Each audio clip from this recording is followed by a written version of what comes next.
I am doing some stenciling on my wall, my new staging wall back there, and I just got done doing this live for a redesign, but I figured why not just do it for you guys too.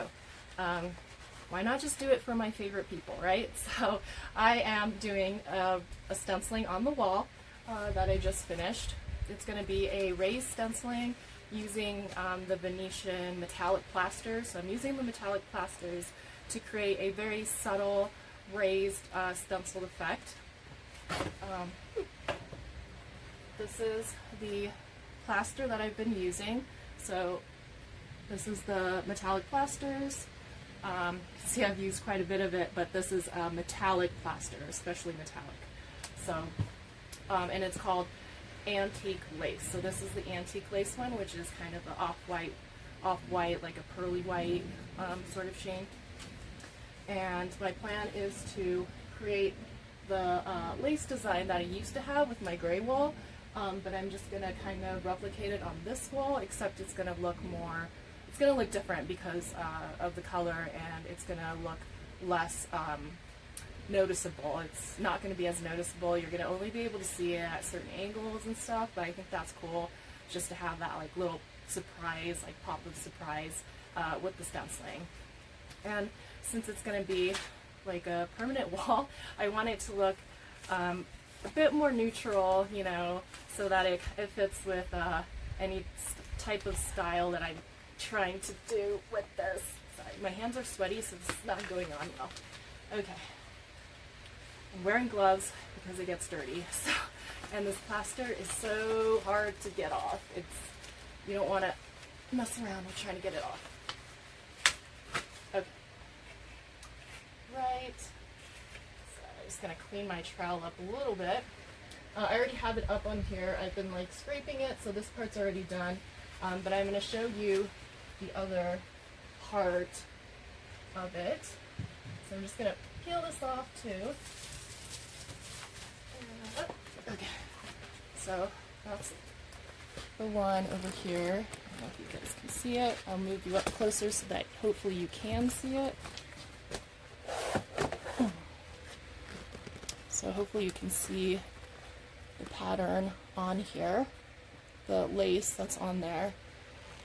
Sorry, it's metallic, so you know how that goes with it being more subtle and stuff like that. You can't quite see it as well as I would like you to, but here's a close-up. Isn't it pretty? It's like a wedding cake. It's like a wedding cake on a wall.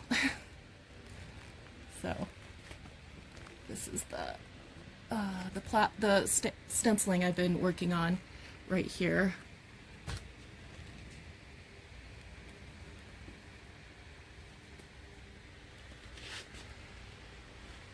And I've gotten down here. So I'm kind of like trailing across the wall as I go, but I will be kind of doing the 2 rows here so that I let the other row dry enough so that I can overlap it without it, you know, smushing it and like not getting the details on correctly. So yeah. All right, thanks, Cynthia. All right, I know you guys asked me for a demo, so I definitely wanted to share it. All right, is that a good enough angle right there? Hopefully. So with the stencil, I have already used the 3M on the back. This is the adhesive that I use to spray on the back of the stencil in order to mount it so that it stays on the wall. I prefer that especially when I'm doing a large stenciling like this. It just helps hold it in place without destroying the details and making it nice and neat. Also helps with the bleed through. So for raised stenciling especially, I like to make sure that I use a spray adhesive for that so it doesn't you know, lose its detail. All right, so I'm going to line this up and try to get it correct. Oh man, it is hot. today. Okay. I don't know if it's hot where you live, but it is certainly hot here. So this plaster, by the way, dries very, very quickly. Extremely quick, which is why I was trying to work fast, because it dries and then the little gaps get like closed up. It only takes it about 5 minutes maybe to dry, so it's a good thing, but it also means that you gotta work fast in order to get it on completely. Right. Oh shoot, it slid. It doesn't matter. I mean, it didn't ruin it because it's all dry, but oh shoot. I gotta press it down more. I was trying to spray it so that it wouldn't be too much, you know, so I don't get any residue on it, because that's where you get the residue and stuff, is when it's not on well when you're doing it. Okay, so nice and flush on there with the stencil. Okay, and let me get the trowel. So I'm basically going to be putting the metallic plaster on this trowel. I'm going to do a little bit at a time, so that it doesn't you know, like spread through, and it stays nice and clean with the trowel. I'm finding out this trowel is very useful for many things, and I really like it. So sorry, it's little clumpies, you know, as it dries it gets these little particles in there, so that's why you got to work fast. So I'm adding a little bit on the trowel right here. This is called antique lace. That's the color of the plaster that I'm using, but I'm adding a little bit of silver here and there too. I've decided it actually looks really nice with a little bit of silver here and there, so I'll be doing that with the antique lace. So with the trowel, basically I'm just scraping it with the edge of it. It has a very sharp and clean edge, so this helps scrape it across evenly without getting it in the other areas. Plus it flattens it down, so I'm beginning to see why you use trowels for walls, because it just makes it nice and smooth. So I've decided I like this one a lot better than putty knives for the texturing. I think it works so much better. So anything nice and neat is always good for me. Alright, I'm just kind of scraping it too, because I don't want it to, you know, get too much on here and then dry up, and so then I won't get the nice detailing with that.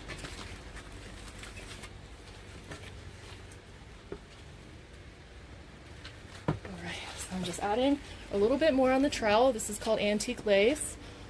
Stencil in the water in between applying. No, I don't have to for this one, because it doesn't like it dries so fast, so it's not like smearing it on here. Actually, it's pretty dried on top of the stencil, which is nice. With the other sort of pastes that take longer, it is a bit more of a challenge. I do end up washing it in between, because some of the paste gets underneath too, and so I don't want it to, you know, get on the wall or whatever surface it is that I'm stenciling, so that it, you know, it doesn't look nice and clean. So that's like one of those things. Now I'm going to add a little bit of the gray, which is called Shimmered Moon.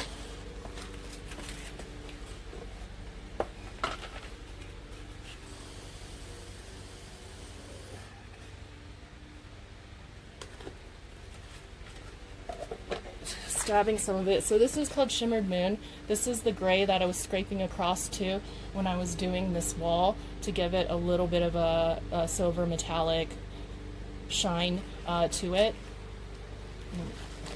So I'm just going to do a little bit actually on top of the areas I already did. I want it to be random. I don't want it to be, you know, too much in one spot or another.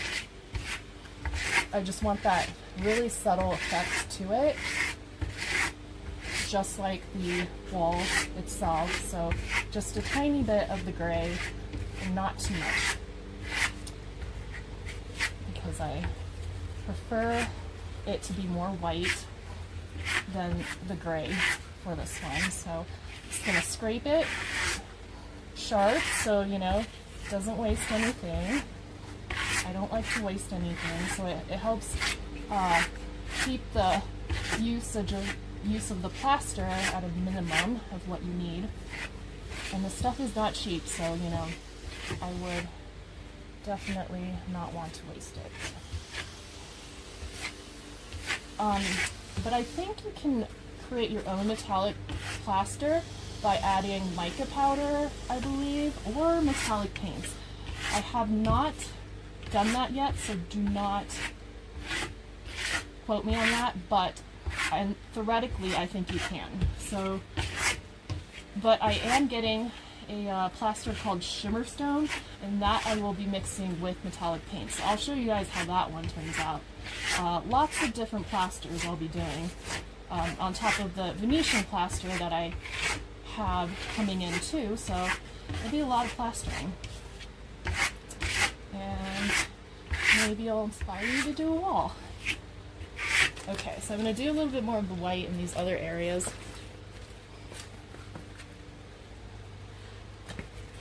So just a little bit on the trowel again as I scrape it. And I can kind of see the areas. It's usually around the edges that I miss because, you know, not enough of the paste gets on there. So just gotta especially pay attention to the edging. It's a bit difficult to see because it's white. The gray is a lot easier to see.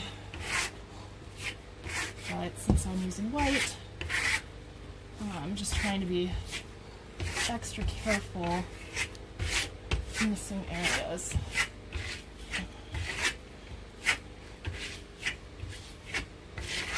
And with this plaster, it's interesting because the more you polish it, the shinier it looks. And by polish, I mean scraping like that across the plaster. So the more you do that, the more translucent it looks. It's really, really cool.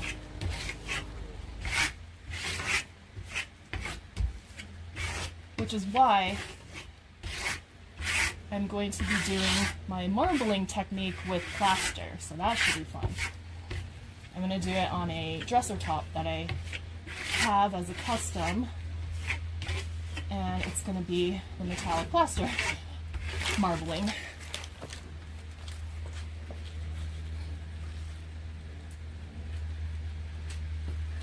Alright, so I'll just get a little bit right here, and I should be good.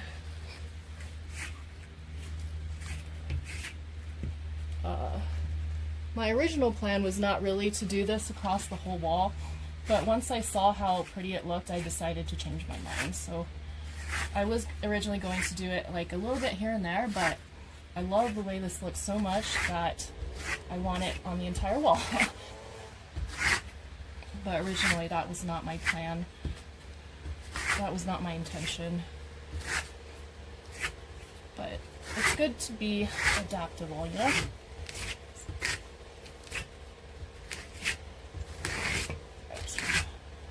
This over.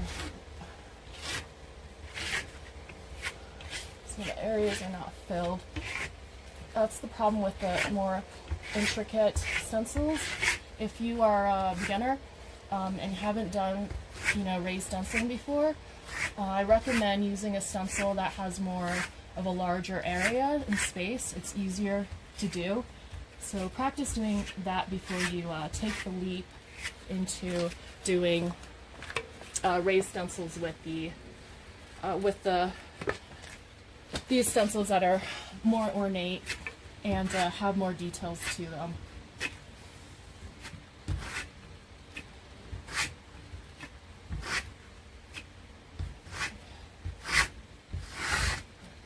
So I'm just trying to sweep it up and off. It's like clumped in one area. I'm trying to get it over here. Okay, I think I got it. I think I did. All right, so I'm just gonna scrape to polish it, so it gets more polished. I think I want to add a little bit of gray there, so.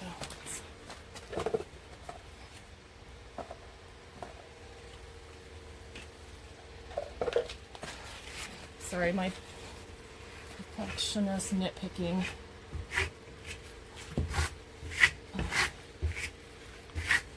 As always. There, okay. That's why it took me 2 days to do this wall, because I was like literally going over every surface area and looking at it and trying to decide if it was covered well enough. Alright, so I'm going to take this off.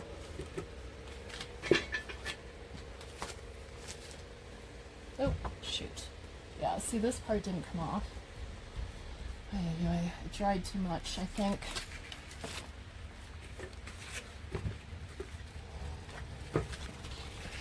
I dried too much in between my lies. So.